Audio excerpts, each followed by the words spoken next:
Hello everyone, welcome back to your medical lecture. नया topic diclofenac tablet के बारे में फुल डिस्कस करेंगे। वीडियो स्टार्ट करने से पहले डॉक्टर, मेडिकल स्टूडेंट, फार्मासिस्ट के लिए ये वीडियो है। आम आदमी अपनी मर्जी से दवाइयां ना ले, डॉक्टर की सलाह से दवाइयां ले। डाइक्लोफेनेक टेबलेट क्या होती है? जो होती है, it is belong to the non steroidal anti inflammatory class. सबसे पहले इसकी क्लास आपको समझना है कि जो डाइक्लोफेनेक है कौन सी क्लास से बिलोंग करती है। वो होती है non steroidal anti inflammatory class की ये दवाई होती है। It is use to treatment of inflammation and pain, यानी कि अगर कोई प्रकार का इन्फ्लामेशन हो रहा हो, दर्द हो रहा हो, सूजन हो रही हो, सीवियर पेन हो रहा हो, तो उसमें बहुत अच्छा काम करती है आपकी डाइक्लोफेनेक टेबलेट। कुछ इस तरह से आपको देखने को मिलेगी, और भी मार्केट में कई नाम से मिल जाती है आपको ये डाइक्लोफेनेक। हमेशा देखिएगा प्लेन भी आपको मिलती है, बट साथ में पैरासीटामोल एक एडोन कंपोजिशन इसका होता है, क्योंकि सीवियर पेन में इस्तेमाल होती है। डाइक्लोफेनेक एंड पैरासीटामोल है ये, ठीक है।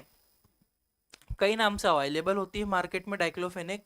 मैकेनिज्म की अगर बात करूं कि शरीर में जाकर ये जो डाइक्लोफेनेक है वो कैसे काम करेगी, तो समझिएगा। Diclofenac stop the action of Cokes enzyme. Cokes के एंजाइम क्या होता है हमारी बॉडी में? कोक्स एंजाइम बनता है, कोक्स 1, कोक्स 2। कोक्स मतलब होता है साइक्लो ऑक्सीजिनेस एंजाइम, ठीक है। ये साइक्लो ऑक्सीजिनेस एंजाइम क्या करता है? आगे चलकर प्रोस्टाग्लैंडिन बनाता है। प्रोस्टाग्लैंडिन जो बनाता है, वो प्रोस्टाग्लैंडिन जो होता है इन्फ्लामेशन करता है, ठीक है। इन्फ्लामेशन करता है, दर्द करता है, सूजन करता है। ये प्रोस्टाग्लैंडिन को बनने से हमको रोकना है। तो क्या रोक देंगे हम? कोक्स एंजाइम रोक देंगे, साइक्लोऑक्सीजिनेज एंजाइम रोकेंगे। इससे प्रोस्टाग्लैंडिन भी नहीं बन पाएगा, ठीक है। क्या बोल रहा है? Due to this reason prostaglandin does not form and stop the inflammation and pain. यानी कि क्या होगा, हमने कोक्स एंजाइम की क्रिया को रोका डाइक्लोफेनेक टेबलेट से, उसकी वजह से प्रोस्टाग्लैंडिन नहीं बना, और प्रोस्टाग्लैंडिन नहीं बनेगा तो दर्द और सूजन भी नहीं होगी, वो रुक जाएगी। तो ये इस तरह से काम करती है आपकी डाइक्लोफेनेक टेबलेट। इंजेक्शन फॉर्म भी मार्केट में अवेलेबल है। यूजेस की मैं बात करूं, जैसे कि क्विक रिलीफ इन पेन। अगर किसी को सडन पेन, टीथ पेन भी होता है, तो सडन रिलीफ इन पेन मतलब तुरंत रिलीफ कर देता है पेन में। और आर्थराइटिस की बात करो, आर्थराइटिस में भी ये काम करता है। आर्थराइटिस के दर्द में, गोट के दर्द में भी काम करता है। मेंस्ट्रुअल पेन मतलब महिला को मासिक धर्म के समय जो दर्द होता है, उसमें भी ये काम करेगा। इसके अलावा बात करूँ तो पोस्ट ऑपरेटिव पेन, अगर किसी प्रकार का ऑपरेशन हुआ है पेशेंट का, तो ऑपरेशन के बाद उसकी रिकवरी के लिए, दर्द को कम करने के लिए, उसमें भी ये काम करेगा पोस्ट ऑपरेटिव पेन में डाइक्लोफेनेक टेबलेट। तो ये बेसिकली उसमें यूजेस होंगे। क्लियर है? आगे बढ़ता हूं।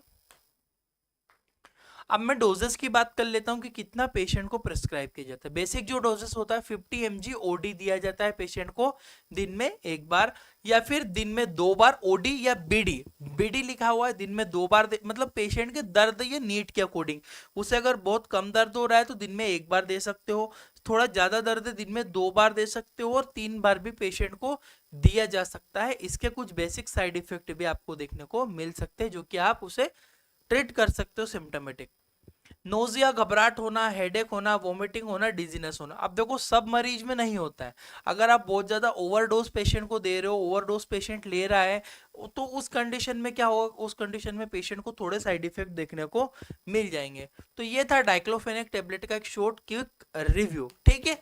डिटेल अब इसमें देखो, एक चीज और बता दूं मैं आपको, कॉन्ट्रा इंडिकेशन मतलब किस पेशेंट को नहीं देना है वो भी आपको माइंड में रखना है। जैसे पेप्टिक अल्सर, किसी को पेट में छाले हो, उस पेशेंट को नहीं देना होगा। बिफोर 7 ईयर, 7 साल से कम वाले व्यक्ति को कॉन्ट्रा इंडिकेटेड मानी जाती है। लीवर की बीमारी हो कोई पुरानी, किडनी की बीमारी है, और गर्भ अवस्था में भी इसको, इस पेन किलर को बिल्कुल भी प्रिस्क्राइब पेशेंट में नहीं किया जाता। ये कॉन्ट्राइंडिकेशन है। डोजेस मैंने आपको एक्सप्लेन कर दिए। अब आप हमारी एप्लीकेशन डाउनलोड कर सकते हो, इंडियन मेडिकल लेक्चर। वहां पर ये कोर्स है, ये भी चाहो तो आप परचेस कर सकते हो। व्हाट्सअप नंबर पर आप हाई भेजोगे, लिंक हम आपको पहुंचा देंगे। Thank you for watching guys, you are Indian medical lecture.